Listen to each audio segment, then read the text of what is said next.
Correcto.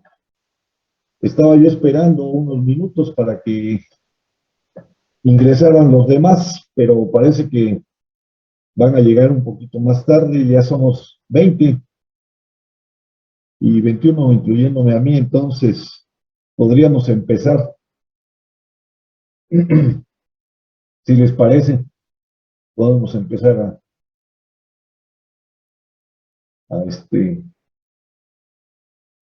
el tema.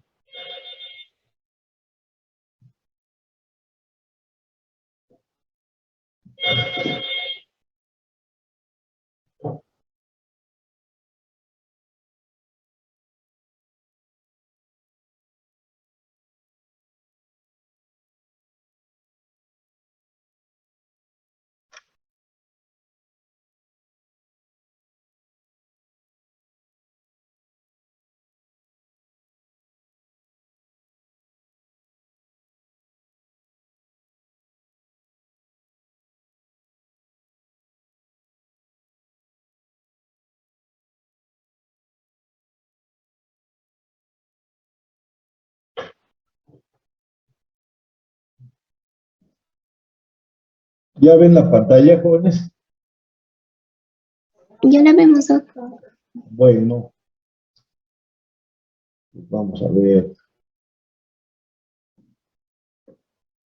Entonces, nos quedamos en mano del martillo, ¿no? La vascularidad ya la vimos, ya habíamos dicho que a la izquierda un esquema, los cuadrantes, las relaciones anatómicas que van a observar durante la otoscopía. Ya ayer platicamos de que no hay que irse directamente con el otoscopio al conducto, que es lo que hacemos todos. Hay que ver la altura de las orejas, la simetría y la conformación de los pliegues que forman la oreja. La parte posterior para ver si no hay cirugías o que hayan sufrido algún absceso mastoideo y que tengan alguna retracción o algún otro evento. Y finalmente ya vimos cómo debemos de colocar el otoscopio en nuestra mano para que despertemos la sensibilidad fina a la hora de hacer la inspección sin lastimar sea cual sea la dirección del conducto. Hay conductos que están hacia adelante y hacia arriba, hay conductos que están directamente enfrente, amplios, hay otros estrechos, se presentan de diferentes maneras los conductos.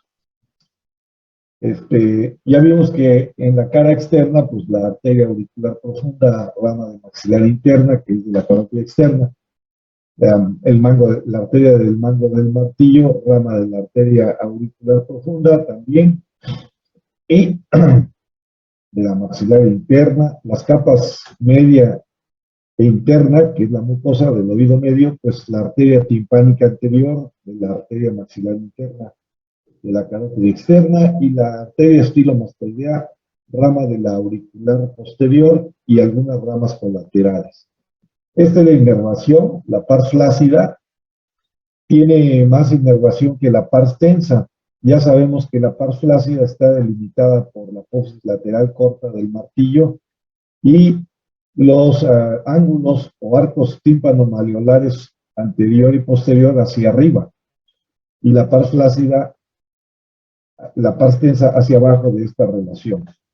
Entonces, la inervación de la pars flácida y tiene más inervación que la pars tensa, la flácida. La cara lateral de la membrana timpánica, pues está inervada es decir, la cara que da hacia el conducto auditivo externo, está inervada por la rama auriculotemporal de la tercera división del quinto par, y la rama auricular nervio de Arnold del décimo par, es el que nos hace toser cuando exploramos el oído. Las ramas del séptimo, noveno y décimo pares también tienen inervación la membrana timpánica, y la cara medial de la membrana timpánica, la parte mucosa que da hacia el oído medio, pues es el plexo timpánico, ramas del séptimo y noveno pares craneales, la rama de la cuerda del tímpano,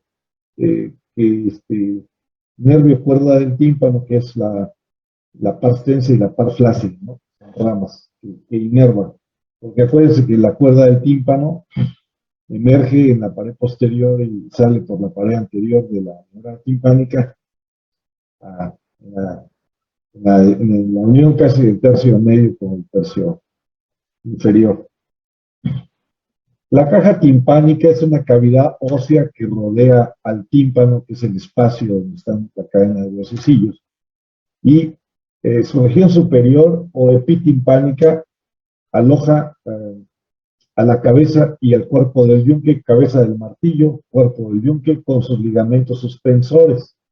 Recordemos que en una plática de un compañero nos decía que el yunque no tiene, sí tiene, ahorita se lo voy a mostrar. El yunque tiene elementos suspensores, sí tiene ligamentos. Y si recuerdan, el origen embriológico de esta relación epitimpánica se favorece mucho con los arcos branquiales que le dan origen. La región media o mesotimpánica aloja al mango del martillo o el manubrio, que le llaman, la apófisis larga del yunque y el estribo. Y también estos elementos tienen otro origen embriológico, a diferencia de los que están en el epitímpano. Y luego la región inferior o hipotimpánica no contiene elementos óseos propiamente. La forma del oído medio es semejante a una caja estrecha con dos lados cóncavos, tiene 6 pares. La tegmentaria es más que tegumentaria, aquí hubo un error de dedo, es la tegmentaria que se refiere al techo del tímpano. Luego la yugular, que es la cara anterior, que está en relación con esta arteria. La membranosa, que es de donde vemos la otoscopía a través del conducto aditivo, que es la lateral, digamos, donde está la membrana timpánica. La laberíntica, que es la profunda, la que está en relación con la vuelta basal de la cóclea y el promontorio.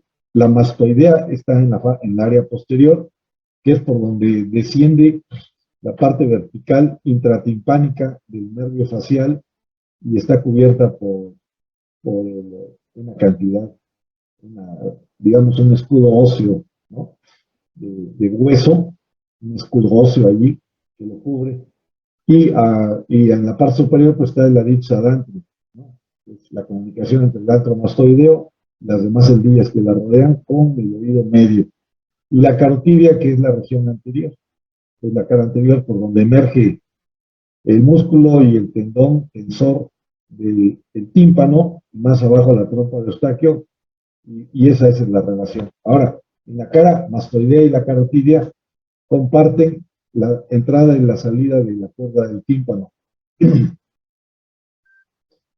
Aquí está dividido por segmentos, epitímpano, mesotímpano, las líneas punteadas la dividen, y hipotímpano, ¿no? Ya sabemos que epi es sobre, ¿no? Sobre el tímpano. ¿Qué es el tímpano? Pues es el espacio aéreo que tiene el oído medio, o la caja del oído medio. Eso es el tímpano. Y el mesotímpano, pues es la parte media, mesos en medio, hipo abajo, por ejemplo, el hipopótamo significa hipo debajo, potamos río, por eso los hipopótamos tienen ese nombre, porque siempre están debajo del río, ahí viven, están dentro del agua, se llaman hipopótamos, y aquí es hipotímpano, o sea, por abajo de la cavidad. Y mesos, pues en medio, ¿no? Mesopotamia, mesos en medio, potamos ríos. Mesopotamia es un país que está en medio de los ríos, de 2 ríos, por eso se llama Mesopotamia. Y epi sobre, ¿no? Epitímpano en este caso. Vemos el ligamento malleolar externo. Sí, este es el ligamento malleolar externo. El maleolo es martillo. Aquí estamos viendo cómo es una de las áreas de fijación. Luego está el superior. Luego viene la par flácida de la membrana timpánica o membrana de Rafne. Esta par flácida va desde el annulus, que es la parte ósea del tímpano y más exterior, circunferencial, ¿sí? Hasta la parte, ¿cómo se llama? Tensa de la membrana timpánica, y que está delimitada por la apófisis lateral corta del martillo.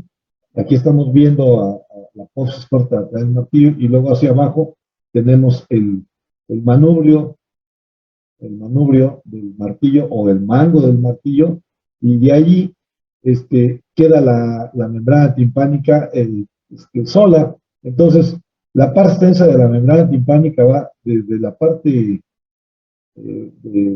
anatómica de la apófisis corta lateral del, del martillo hasta el anillo fibroso inferior en el epitímpano, el anillo óseo.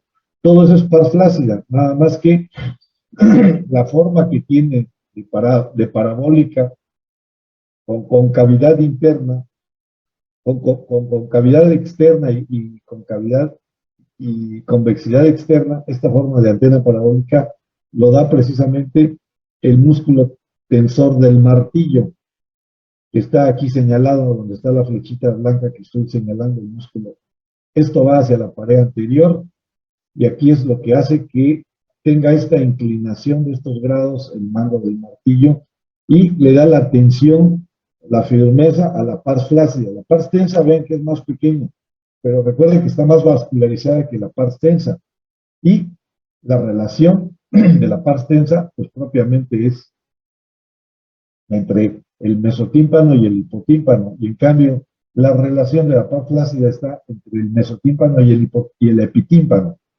Aquí está el cuerpo del yunque articulado a la cabeza del martillo, y hay un ligamento suspensor del yunque, para que vean que sí hay ligamentos. Hay algunos más, y ahorita se los voy a mostrar. Luego aquí está la entrada al conducto tímpano-mastoideo, y aquí está el nervio facial. Estamos haciendo un corte sagital, por eso es que estamos viendo lateralmente al oído medio, y vemos al nervio facial. Esta es la región anterior, esta es la región posterior, esta es la región superior y esta es la región inferior. Entonces, por eso ese corte nos deja ver al nervio facial en su transversalmente, ¿no? En el eje axial, digamos, del nervio. Luego está el tendón del músculo estapedial.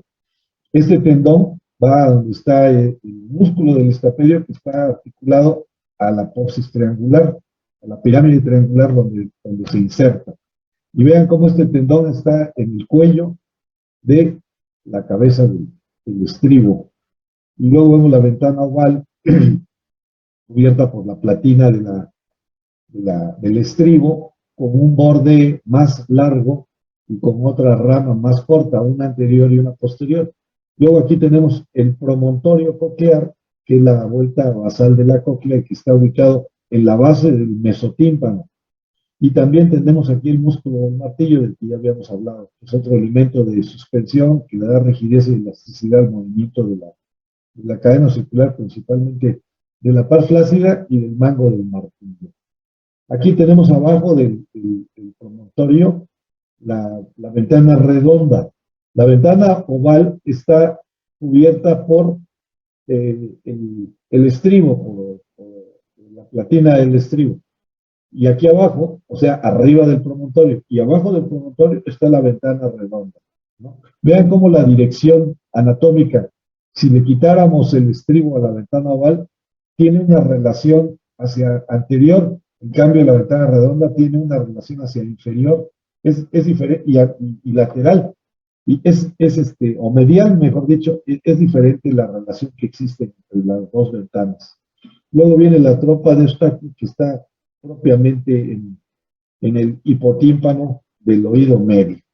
Aquí están los huesecillos del oído, aquí están los elementos suspensorios, no se ven completos, pero el tensor de tímpano, el ligamento estabilizador del martillo, el superior y el posterior, el lateral y el anterior, porque tiene varios.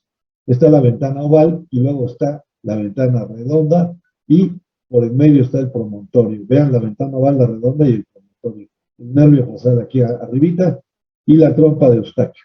El nervio facial está en relación con el nervio facial, está en relación con el estribo.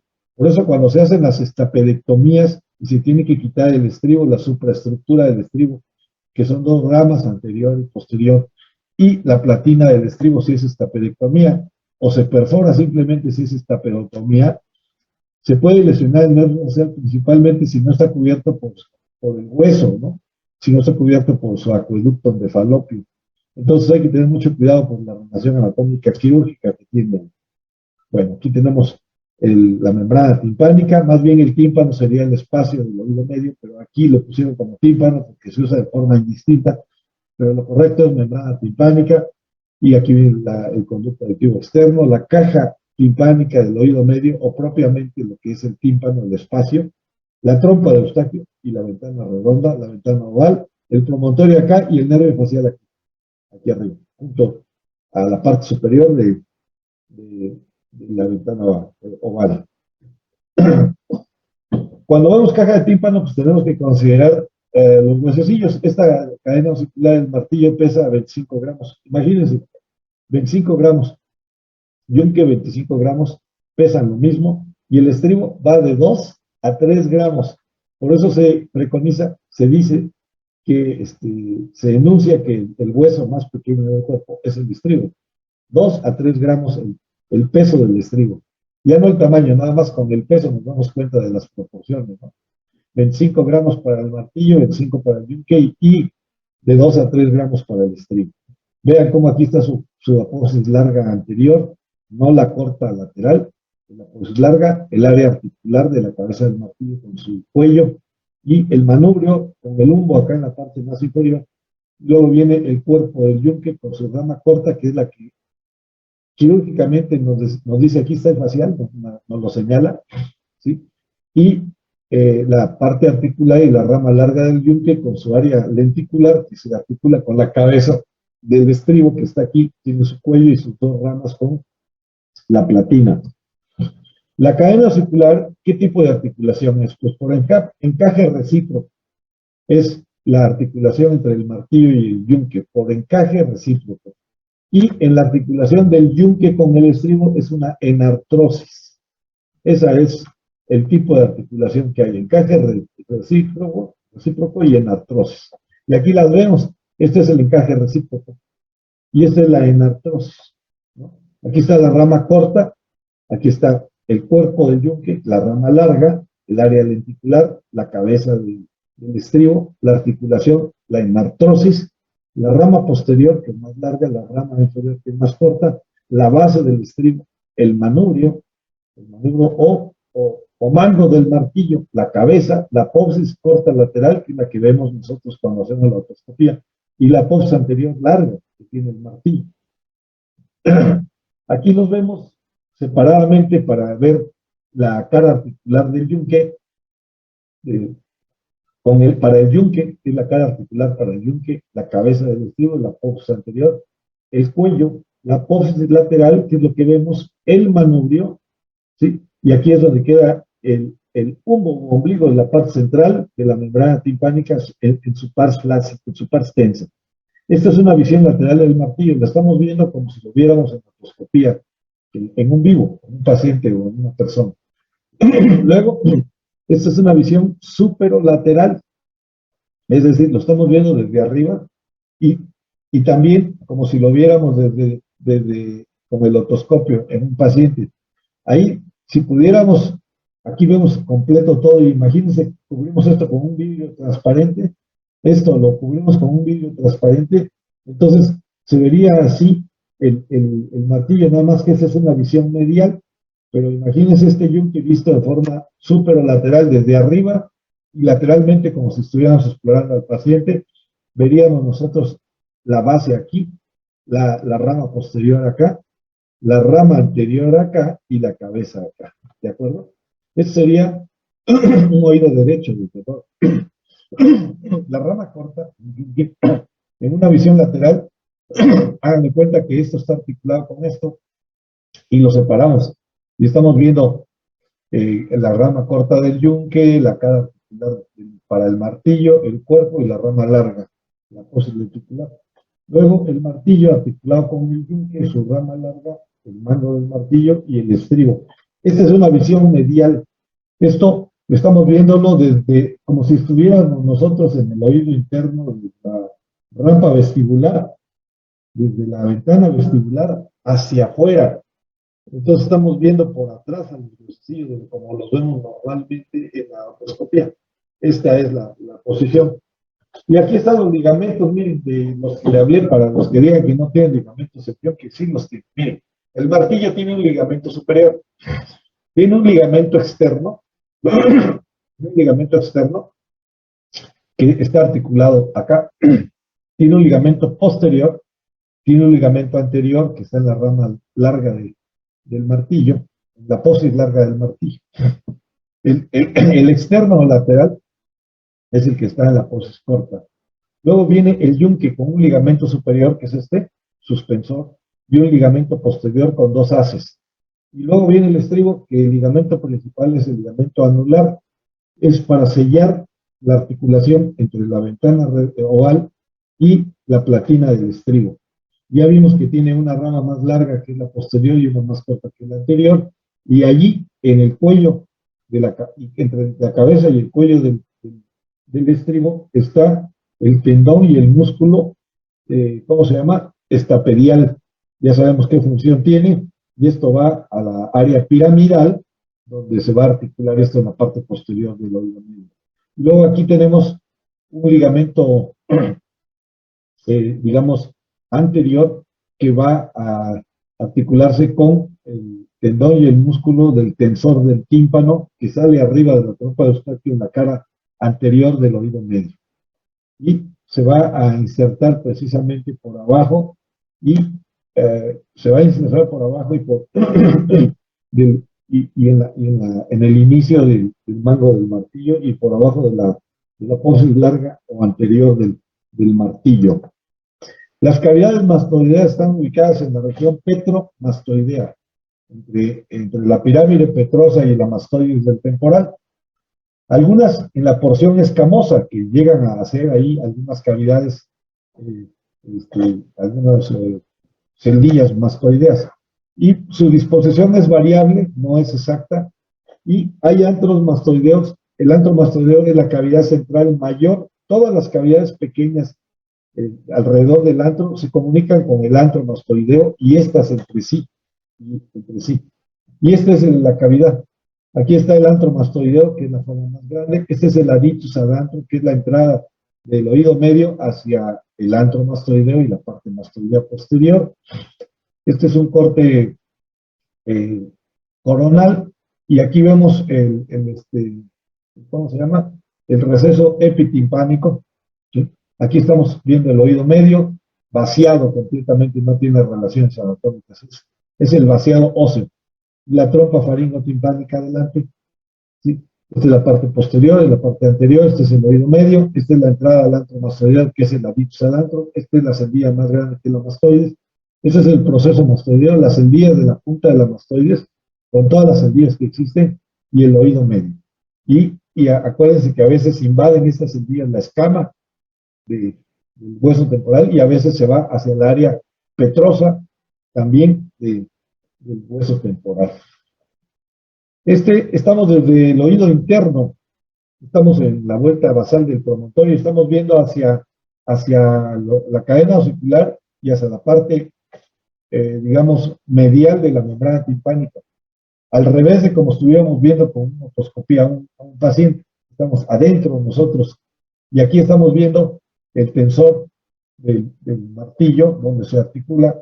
Aquí está la cuerda del tímpano, está el mango del martillo, ¿no? El martillo, el mango del martillo, el cuello del martillo, sus apófisis, el incus o el yunque, su rama corta, su rama larga, el estribo, la base del estribo, la eminencia piramidal. Esta eminencia piramidal, que es una área ósea, esta, que es donde sale el músculo y el tendón tensor del estapedio o estapedial, que va al cuello del estribo.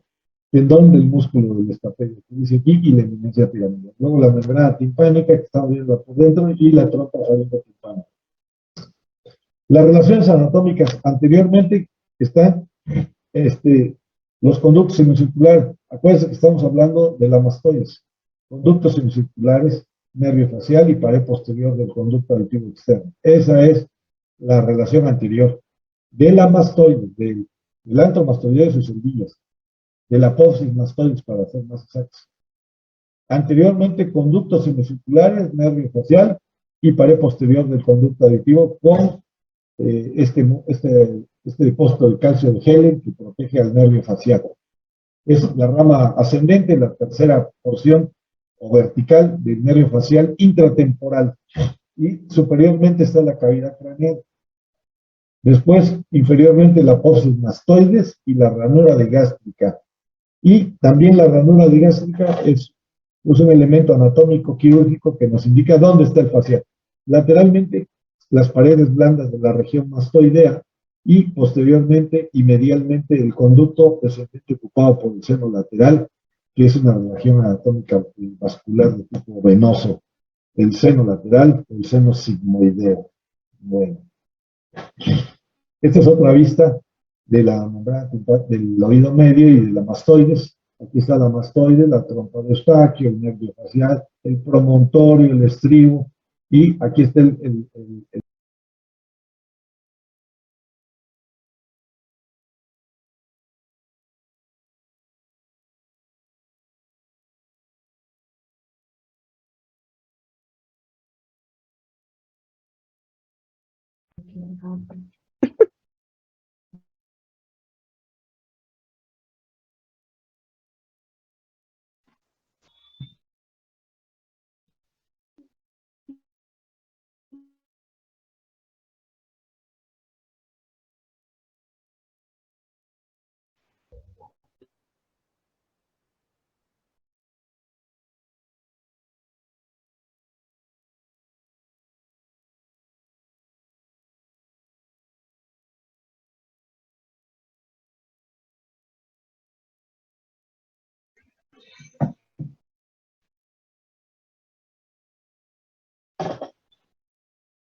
Última hora terremoto en Japón.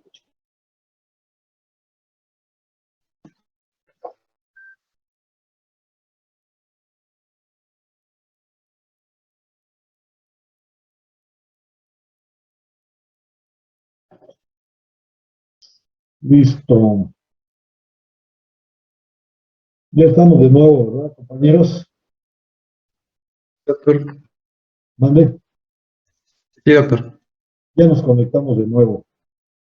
Perfecto.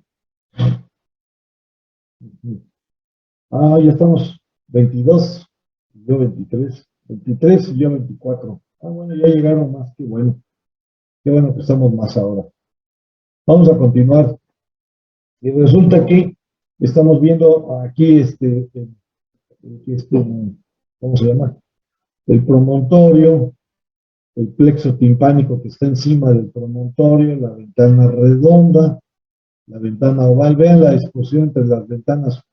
Una está anteriormente. Doctor, no Sí, estamos viendo su pantalla. ¿No la están viendo? No, doctor, creo que aún no comparte. Vamos a ver.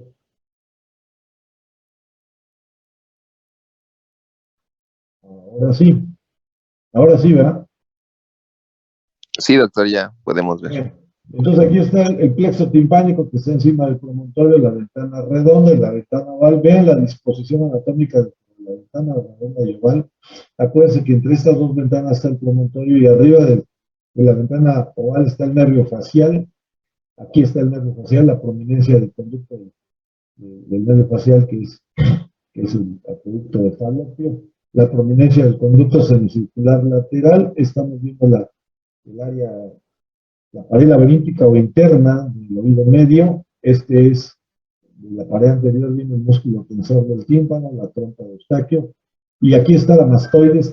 Como a veces las endillas mastoideas rodean todo esto, se van hacia el pecho del tímpano anteriormente y luego regresan y se van atrás, hacia adentro, hacia el promontorio, y hacia arriba, hacia la escama, y principalmente a la punta de la mastoides. Aquí está, miren qué bonita imagen, los espacios de Purchat. Este espacio de Purchat es muy importante porque aquí es donde la membrana timpánica tiene retracciones, precisamente en la parte flácida o de Segmarpe, y está entre el proceso lateral del martillo, el ánulus y el ligamento lateral suspensor del cuello del martillo. Y la membrana timpánica aquí hace un colapso, ¿sí? Hace un colapso, se une a esto y permite que haya una retracción, y a veces por aquí, gracias a esta retracción en el espacio de Prusac, se empiezan a formar los colesteatomas en el oído medio, principalmente en la región apical, que es clásico en la aparición de los colesteatomas ahí, a menos que haya una perforación lateral en otra área de la membrana timpánica, pero los colesteatomas por retracción de la membrana timpánica se forman acá. Cuando la retracción del tímpano es en la parte flácida, se une al promontorio, porque aquí hay entre 2 y 4 milímetros hacia el promontorio, y entonces este espacio, con una disfunción tubárica, se puede unir al promontorio y se pega al promontorio y hace una pizza adhesiva. Pero aquí, cuando hay una retracción en el espacio del Prusac, precisamente, que es este, que estamos viendo en este corte lateral, vamos a ver que aquí se forma un colesteatoma, porque entra el epitelio hacia el ligamento y a veces entra directamente al epitímpano, a la parte apical, y forma un colesteatoma. Este es el ligamento lateral del martillo y este es el suspensor superior y el resto de la membrana. Qué bonita imagen, vean. Este es el conducto auditivo externo y aquí está el tímpano del oído medio. El tímpano es una cavidad. Más bien la membrana timpánica es la forma correcta de decirlo. Aquí están las arterias estilomastoideas y la meningia media en la parte inferior. Bueno, esto nada más es para como un repaso anatómico, pero vamos a ver el antromastoideo, que es lo que nos interesa. Aquí está la vascularización, arteria estilomastoidea y meningia media. Esto es lo que vasculariza a la mastoides, al antromastoideo y a sus endillas mastoideas, y a la apófisis mastoides propiamente, que es la relación anatómica independiente para su estudio. La trompa de Eustaquio es un ducto virtual, siempre está cerrado, que une la región anterior de la caja del tímpano con la pared lateral de la rinofaringe. Se abre al deglutir, ventila al oído y drena el oído medio, iguala presiones con el exterior, esa es la función. El largo es entre 3 a 5 a 4, 5, entre 3,5 a 4,5 centímetros, ¿de acuerdo? Entre 3,5 a 4,5, ese es el largo de la trompa de Eustaquio. 2/3 son fibrocartilaginosos y 1/3 óseo, a diferencia de conducto auditivo externo, que son 2/3 óseos y un cartilaginoso. Aquí son 2/3 fibrocartilaginosos y 1/3 óseo. Este mnemotécnico les va a permitir recordar los tercios entre el oído externo y la trompa de Eustaquio. Mientras la trompa de Eustaquio, 2 componentes son de cartílago y 1 de hueso, en el oído externo 1 es de cartílago y 2 son de hueso, ¿de acuerdo? Las funciones de la trompa de Eustaquio, pues ventilación. Mete aire y sufla, y esto permite que se igualen las presiones. Proteger, evitar que al cierre entren, si se queda permanentemente abierto, sustancias, moco o bacterias de la rinofaringe hacia el oído medio. El aclaramiento mucociliar es en todas las mucosas, incluso en el oído medio, pues siempre hay secreciones porque hay humedad. Entonces el aclaramiento es la salida en un tiempo determinado y a una velocidad X de este moco que normalmente se produce en el oído medio. Aquí están, miren, las células ciliadas con sus células caliciformes, sus células concilios, que son de tipo epitelio respiratorio, y cómo van, ¿cómo se llama? Sacando el moco, las secreciones naturales, y estas tienen que drenar, y esa es otra de las funciones de la trompa de Eustaquio, el aclaramiento mucociliar, por bombeo del músculo tensor del velo del paladar. Vean qué importante es, por eso decía que las patologías del paladar, ya sea paladar hendido completo o submucoso, hay que detectarlas porque dan muchos problemas con los músculos tensores y con los músculos elevadores del velo del paladar blando, que tienen que ver con la función de la trompa de Eustaquio. Bombeo del músculo del velo del paladar, el tensor, aquí está el músculo del tensor, cuando este se tensa, entonces favorece la apertura de la trompa y el aclaramiento del oído medio de esta secreción mucosa de las células caliciformes del aparato respiratorio, del epitelio respiratorio, hacia la rinofaringe, para ya ser deglutidas después. Este es el músculo que hablamos, el tensor del velo del paladar, que está a lo largo y lateralmente en una de las caras de la trompa de Eustaquio, principalmente, ¿no? Principalmente del área cartilaginosa. Las formas y las relaciones: es un cono timpánico, tiene un cono faríngeo, es decir, fuera como si son dos conos que se unen en la parte media, en la cintura. Uno es timpánico y otro es faríngeo, ¿no? Que se unen en el vértice, en el istmo. Tiene, por lo tanto, dos caras, porque es como una manguera de los bomberos, pero antes de que esté llena de aire o de agua. Son planas, entonces tiene dos caras, dos bordes y dos extremidades. Uno de los extremos está en el cono timpánico y otro extremo está en el cono faríngeo, ¿no? Y es lo que nosotros observamos cuando hacemos la rinoscopía. Aquí está. Este es el cono timpánico, este es el cono faríngeo. Aquí está el músculo tensor, aquí está la trompa de Eustaquio, la abertura faríngea, la carótida interna. Vean la relación con la pared anterior, qué importante. Aquí entra así la carótida externa y sale por acá. Esa es la carótida interna. Y aquí está la otra. El yunque y el tímpano. Carótida anteroexterna en relación con la fisura de Glaser. Esta es la relación en la cara anterior y externa de la trompa de Eustaquio.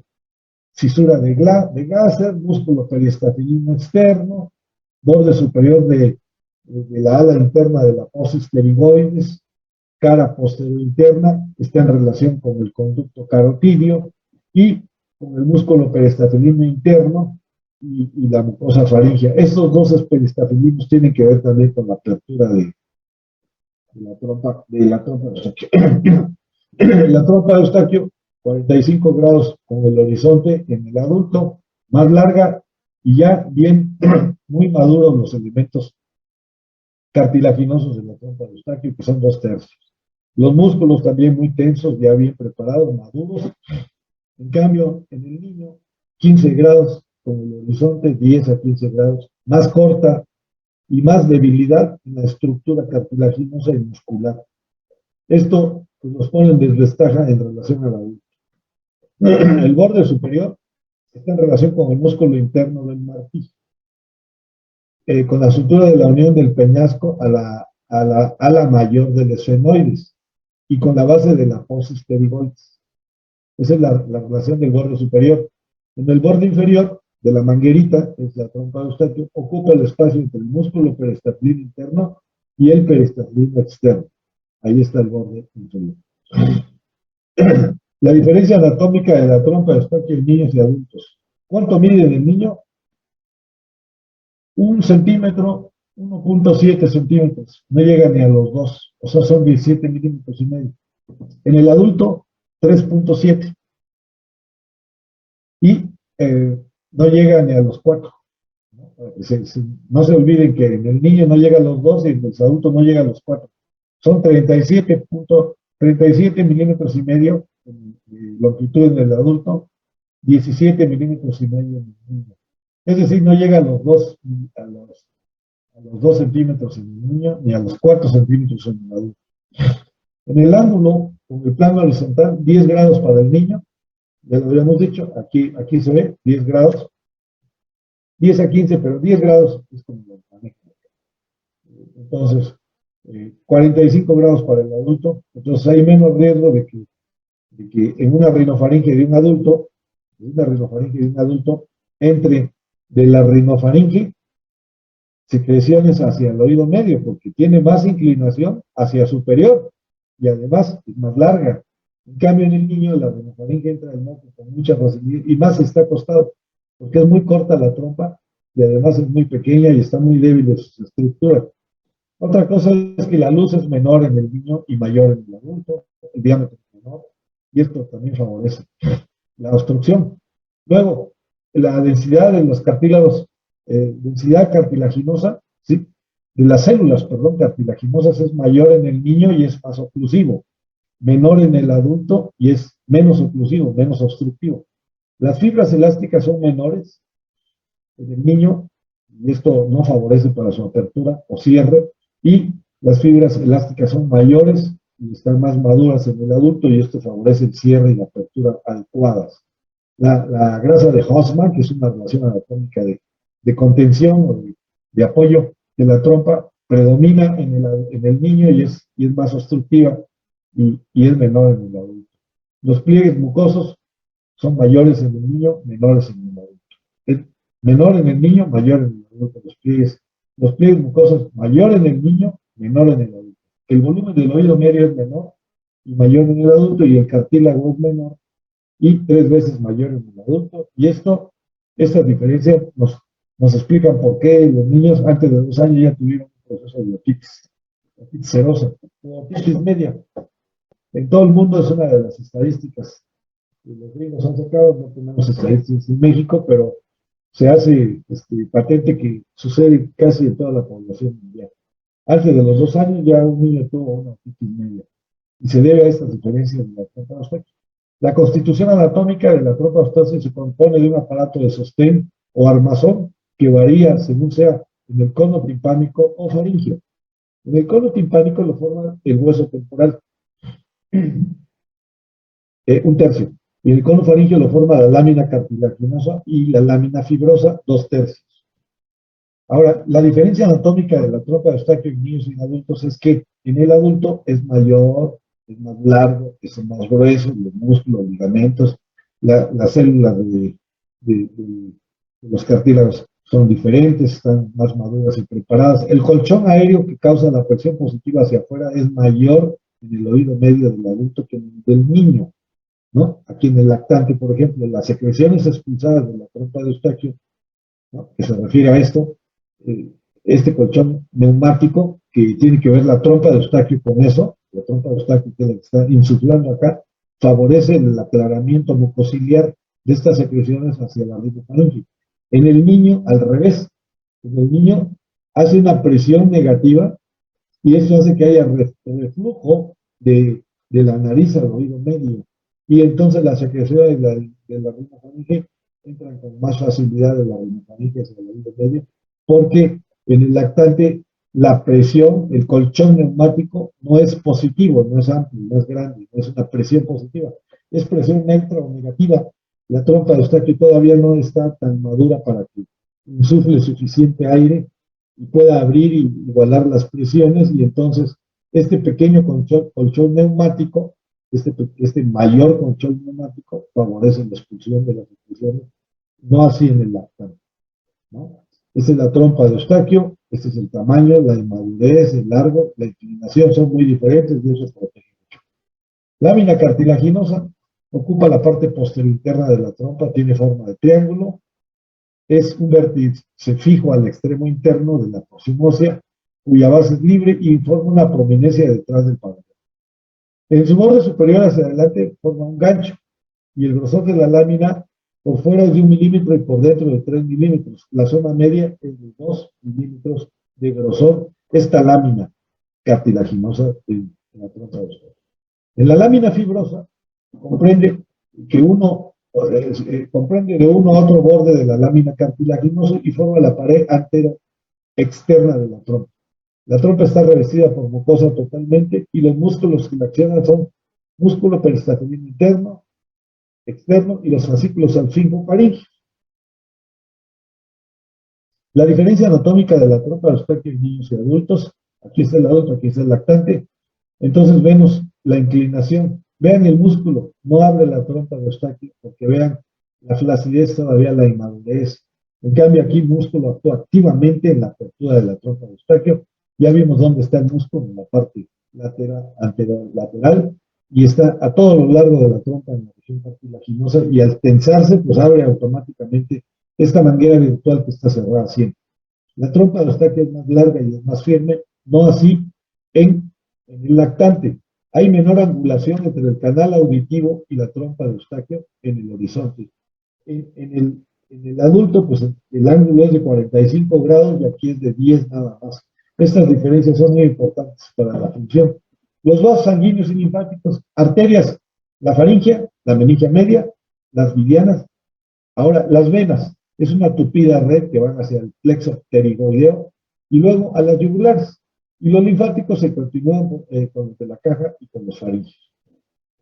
¿Qué nervios hay? Pues hay motores y sensitivos. Los motores son filetes de los dos peristafilinos, que son los músculos que abren y cierran y que vienen del ganglio óptico, músculo peristafilino externo. Y los de Meckel que son los de Meckel, que son el músculo peristafelino interno. Estos nervios de Meckel dan la inervación a este músculo interno. Ya el ganglio óptico da el músculo peristafelino externo, ya habíamos dicho. Y en los sensitivos es un filete a la mucosa que viene del nervio de Jacobson y del faríngeo de Broca, ¿no? Estos son los nervios sensitivos ¿cómo se llama? De la trompa de Scopel, de Jacobson y el faríngeo de Broca. Oído interno. Vamos a empezar con el oído interno. Aquí vemos que el oído interno tiene un laberinto óseo que es el labrado o la excavación en el hueso temporal de los oídos, del oído interno, ¿no? Ese es el laberinto óseo. Tiene un vestíbulo y una cóclea, ¿no? Y tiene canales semicirculares y conducto aditivo externo. Estos son el vestíbulo, esta es la cóclea, esta es la parte auditiva, esta es la parte vestibular y sus canales semicirculares. Vestíbulo y cóclea. El vestíbulo tiene utrículo y sáculo. El utrículo está más cerca de los canales semicirculares, el sáculo está más cerca de la cóclea o la parte auditiva. Están comunicados entre sí. Esto es un labrado del hueso, en el hueso temporal del laberinto óseo. Ahora, el laberinto membranoso, entre este laberinto óseo y el laberinto membranoso, que es una membrana propiamente, hay un líquido que es el líquido perilinfático y que sirve de amortiguador o de soporte y también de buffer. Y tienen un laberinto vestibular, conducto semicircular, el laberinto coclear membranoso. Lo mismo que acá, pero ya en área membranosa, en 3D, digamos. Y está contenido dentro de la excavación ósea, del laberinto óseo, y entre ellos el líquido perilinfático como un buffer, como un amortiguador y como un sostén del laberinto membranoso, ¿no? Aquí está el nervio coclear, aquí están los nervios vestibular superior e inferior, y el nervio facial también, que es el que entra al conducto aditivo interno. Ahora, los líquidos del oído interno están endolinfa y perilinfa. Y aquí, dentro de un corte anatómico para el oído interno, para la cóclea en especial, pues tenemos dos rampas, la rampa timpánica, la rampa vestibular, y la rampa coclear o rampa media. Así es como se distribuye el endolinfa y la perilinfa. Pero recordemos que todo el laberinto membranoso está rodeado por perilinfa, por líquido perilinfático, que es el que va a amortiguar en la cavidad ósea excavada dentro del hueso temporal del oído interno. El oído interno es un órgano cócleo vestibular. Cócleo es audición y vestíbulo es equilibrio. El conducto coclear, audición, y el conducto semicircular es equilibrio, igual que el vestíbulo. El laberinto membranoso se encuentra dentro del laberinto óseo, eso ya lo volvemos a repetir. Y aquí se ve una imagen verde de la cóclea, que es la parte auditiva. Y vemos una región naranja, que es el vestíbulo, que es la parte vestibular o del equilibrio. Y luego los conductos semicirculares, ¿no? Vean ustedes cómo aquí está la ventana redonda y aquí está la ventana oval. Y la disposición que tienen, ¿no? En el plano. Uno es hacia arriba y atrás, y el otro es atrás, y el otro es hacia arriba y adelante, y ese es hacia arriba, hacia abajo y atrás. Pero están en el mismo plano, en medio ¿cómo se llama? En medio de los dos está la vuelta basal de la cóclea, que es el promontorio, y arriba de la ventana oval, por dentro está el nervio facial. El laberinto óseo es un vestíbulo óseo, utrículo, sáculo y canales semicirculares. El canal semicircular es el superior, posterior y lateral. Aquí está el superior, este es el posterior y este es el lateral. Este es el más pequeño, este es el más grande y el posterior, y este es el con que más frecuentemente tenemos patología de tipo vestibular, tipo posicional o postural. Aquí está el utrículo y el sáculo. Esto tiene que ver con captar los movimientos lineales horizontales para el utrículo y verticales para el sáculo.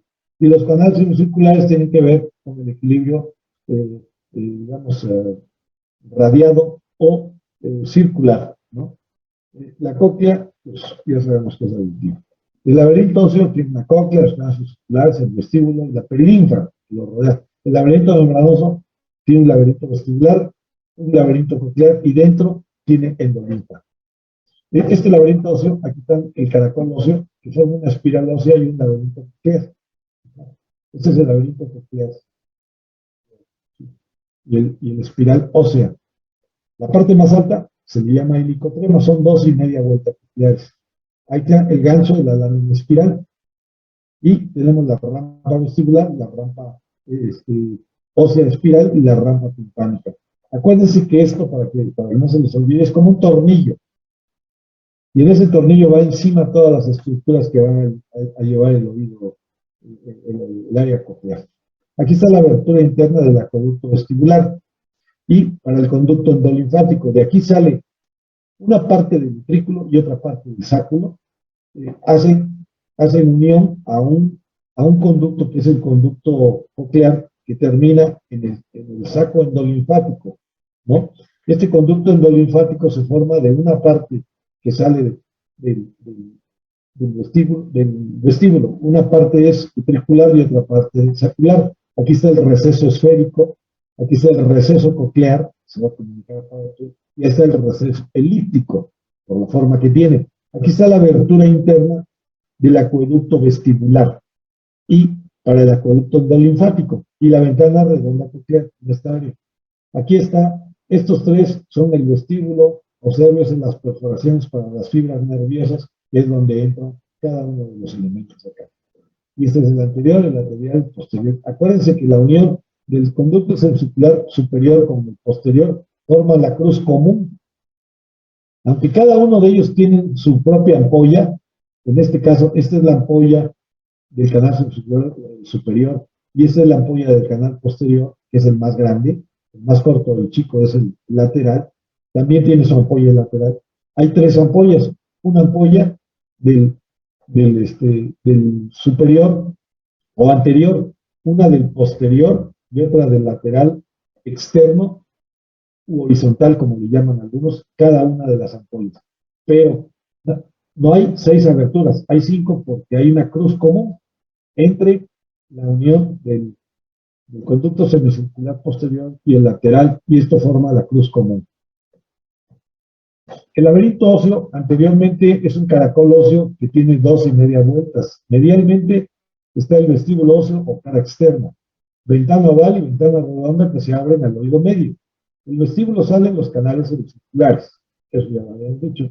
Y aquí están los canales semicirculares que salen del vestíbulo, la parte ventricular, la parte circular. Este es la ventana oval y esta es la ventana redonda. Aquí está dentro del vestíbulo. Este es el vestíbulo y adentro está el neuroepitelio con la mácula, ¿no? La mácula del neuroepitelio, mácula o mancha, que está llena de otocitos, de otolitos.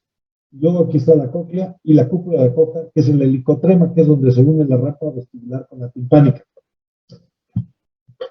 El vestíbulo óseo es una cavidad cuboidea situada dentro de la ventana oval. Sus dimensiones son 6 milímetros anteroposterior y 3 milímetros transversa y verticalmente de 4 a 6 milímetros. Esas son las dimensiones. No excede los, casi es medio centímetro, ¿no? Sus dimensiones más o menos, tanto vertical como anteroposterior, y la mitad transversalmente de profundidad 3 milímetros. La pared externa separa el vestíbulo de la caja. En medio, la pared interna separa el vestíbulo del fondo del conducto auditivo interno. Y aquí estamos viéndolo exactamente igual. Aquí están todos los elementos. La verdad que pasa que el vestíbulo, los conductos circulares, el ventrículo sáculo y el conducto Regnitz y el conducto vestibular, ¿no?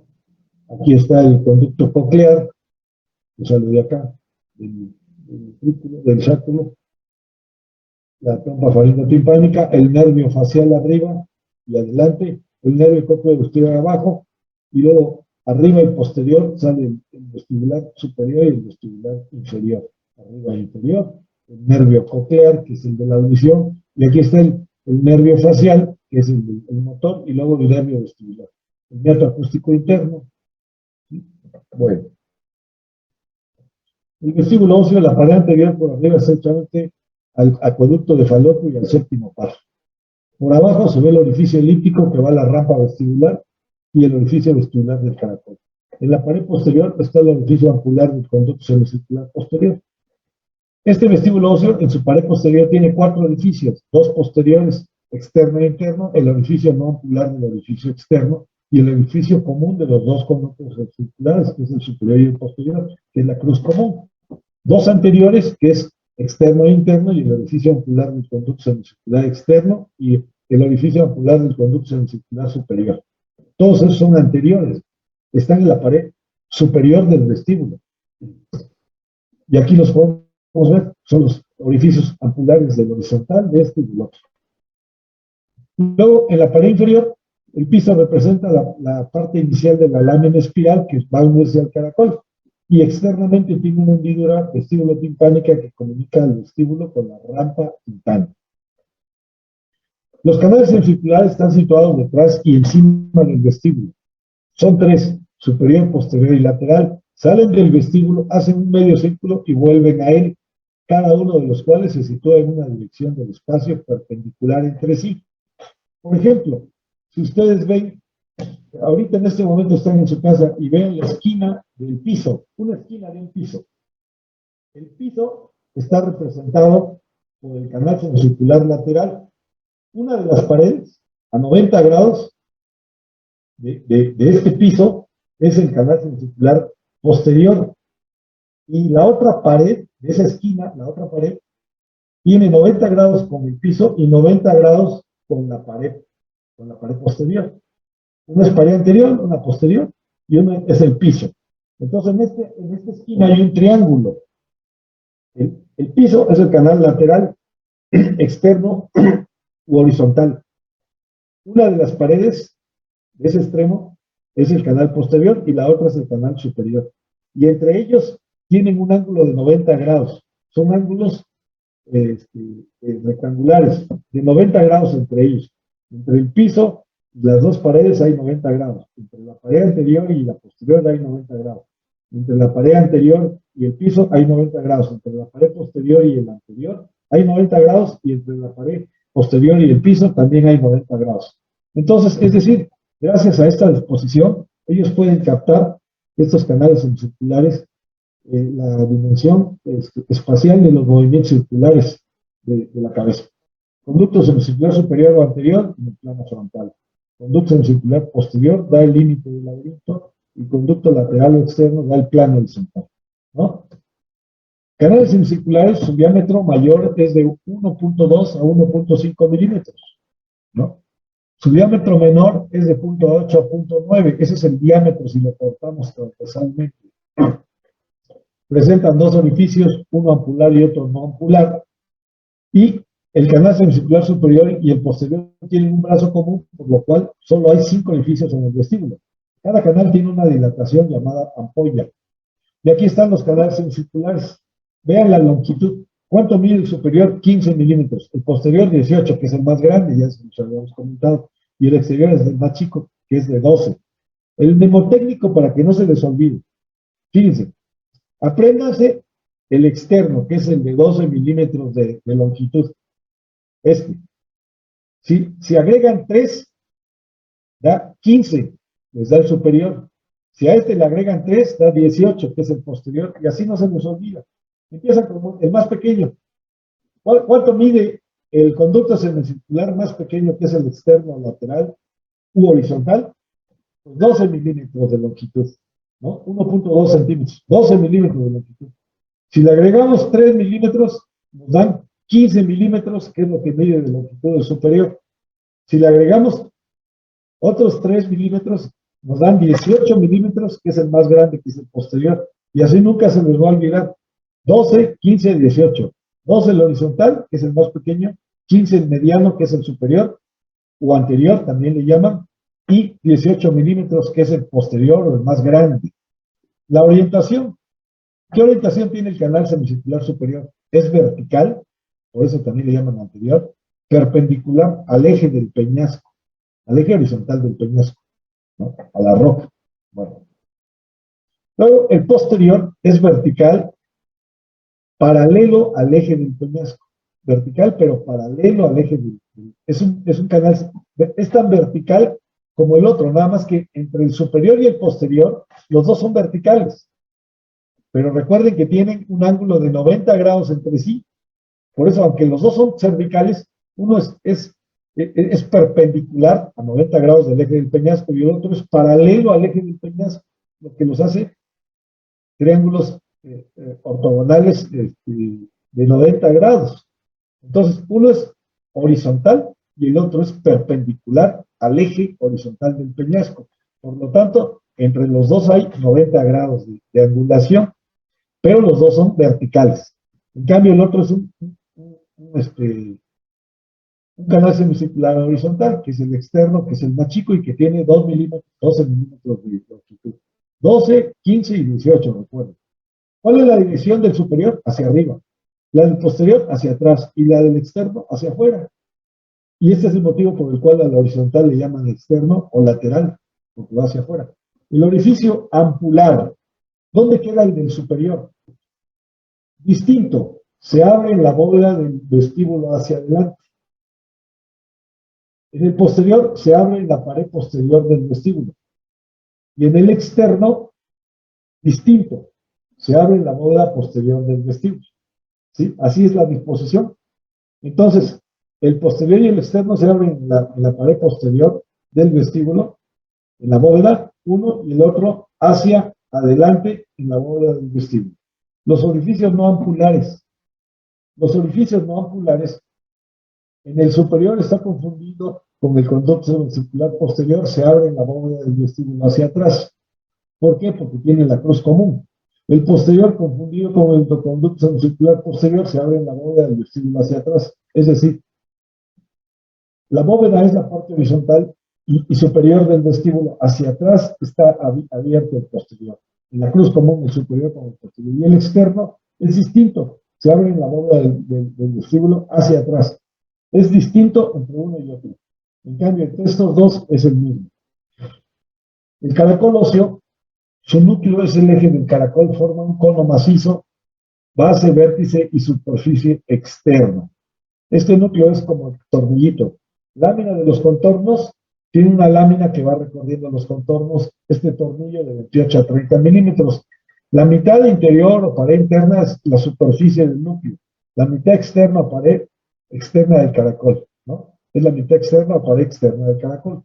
Es la lámina espiral. Las rampas del caracol las dividen en un tubo coclear en dos mitades, vestibular y timpánica. Y aquí está. Esta es la rampa timpánica, esta es la vestibular. Estas son las láminas del contorno. Son las láminas del contorno. Esta es la cúpula, el helicotrema, y esta es la espina, la lámina espiral. Esta lámina espiral, acuérdense que es la externa del núcleo del caracol, que es como el tornillo donde van encima las estructuras. El caracol óseo, lo vemos aquí así, en forma basal, está una lámina cribosa, unas cribas donde entran los nervios, ¿no? Esta lámina tiene un agujero central y este es el vértice del helicotrema, esta es la espina ósea espiral, este es el tornillo del que les hablo, esta es la estructura, digamos, es el modiolo. Y el área coclear del conducto aditivo interno. Luego viene la escala timpánica, la escala vestibular y el conducto espiral del modiolo. Este es el conducto espiral, donde van el nervio espiral, dando el nervio principal todas sus ramas a cada una de las estrías del modiolo. Aquí está uno, el caracol, luego viene la rampa vestibular, la rampa timpánica y la rampa media o coclear. Aquí está la membrana tectoria y la membrana de Reine. Esta es la membrana de Reine, esta es la membrana tectoria. La tectoria está entre la rama timpánica y la rama media o coclear, y la membrana de Reine está entre la rama vestibular y la rama media o coclear. Aquí está el modiolo, que es el 9, que es donde va a ir a darle el sostén a la estructura, la parte ósea, ¿no? Laberinto membranoso, todas las partes blandas dentro del laberinto óseo, vestíbulo membranoso, caracol membranoso y canales semicirculares membranosos. Aquí tenemos al nervio coclear, aquí tenemos el cocleo vestibular, este es el vestíbulo, el ganglio vestibular, el nervio vestibular, el sáculo, el utrículo, los canales semicirculares, sus ampollas, el conducto endolinfático, que sale una parte del utrículo y otra del sáculo y forma un solo conducto, que es el conducto endolinfático, que termina en el saco endolinfático, el conducto semicircular posterior, el lateral y el superior. El laberinto membranoso es conjunto de sacos y conductos que están suspendidos en el laberinto óseo y que contienen la endolinfa por dentro y la perilinfa por fuera. Los conductos semicirculares membranosos se abren en el utrículo a través de 5 aberturas. 5 aberturas porque hay una cruz común. El utrículo se comunica con el sáculo a través del conducto utrículo sacular, del que sale el conducto endolinfático. Aquí está. Este es el conducto utrículo sacular y de ahí sale. El utrículo del sáculo presenta áreas especializadas del epitelio sensitivo denominada máculas o manchas, y el conducto endolinfático emerge en la fosa craneal posterior y forma el pozo ciego denominado saco endolinfática, donde se acumula el exceso de endolinfa. Por eso, muchos dicen que cuando hay vértigo, la causa es una hidropesía endolinfática del saco.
¿Sí me escuchan, jóvenes? Sí, doctor. Sí, doctor. Miren, yo sé que es fin de semana, tiene que descansar, entonces vamos a dejar el tema hasta allá, vamos a dejarlo allí y y continuamos el lunes con nuestras clases normales. ¿Tienen alguna pregunta antes de irnos? ¿Alguna pregunta que tengan? Yo tengo una duda, doctor. ¿Todo bien? ¿Alguna duda que tengan? Sí, doctor, yo tengo una duda. A ver, ¿qué pasó? Lo cuento cuando mencionó lo del estapedio, que una estapedioplastía me ha mencionado y se retira lo que es la platina del agujero oval. ¿Se vuelve a colocar o a qué se debe esa cirugía? Mira, la estapedectomía y la estapedotomía son distintas, son cirugías para reemplazar con una prótesis al estribo. Se realizan estas cirugías, como no se conoce la causa de la autoesclerosis, que es donde se da esta enfermedad, la cirugía está diseñada para conservar la audición, para mejorar la audición.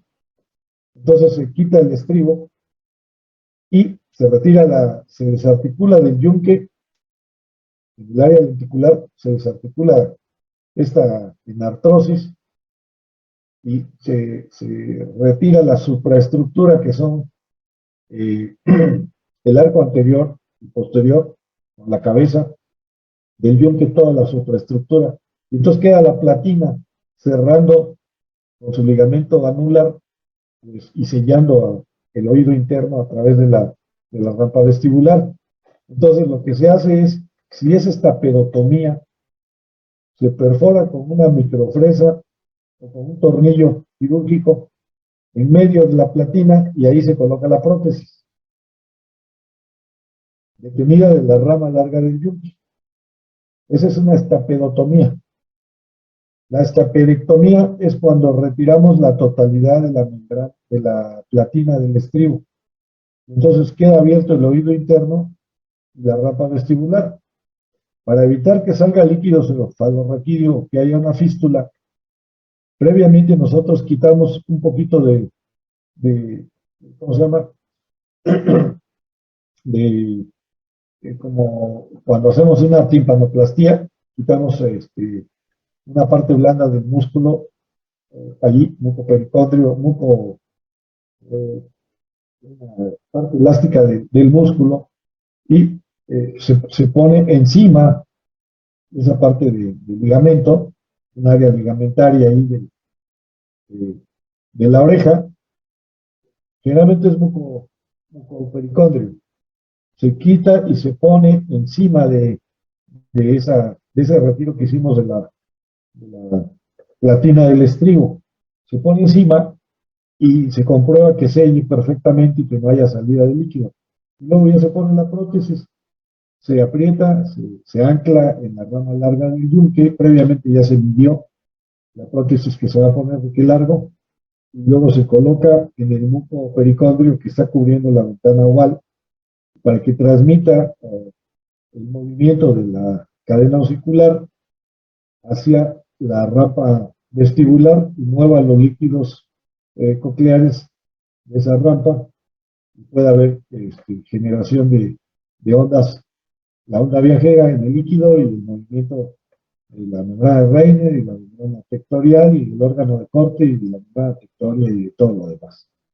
Entonces, eso nos permite que ya la calcificación que provoca la inmovilidad del estribo, de su base con el promontorio, y que impide que se mueva y que transmita el sonido, se evita de esa manera, sustituyendo por una prótesis de acero o una prótesis de teflón, donde ya no hay depósitos de calcio que impidan su movimiento natural, y si es estapedotomía, entra la pura prótesis en un agujerito de la platina. Si es estapedectomía, se retira toda la platina y se pone mucopericondrio como una fascia, como una membrana, digamos, artificial, una neomembrana de esa rampa vestibular para evitar una fístula de líquido cefalorraquídeo, para aislar el oído interno, y ahí se introduce parcialmente, sin que se rompa, se introduce desde la rama larga del yunque donde está anclada la prótesis hacia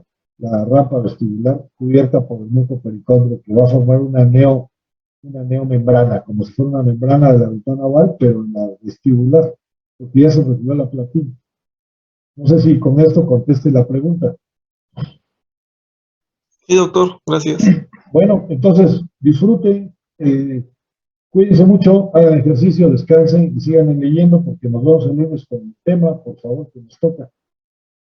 Muchas gracias por su presencia. Buen fin de semana. Saludos a todos. Cuídense. Gracias, doctor, igualmente, que tenga buen fin, Gracias, doctor. Hasta luego. Gracias, doctor. Igualmente. Buenos días. Bye.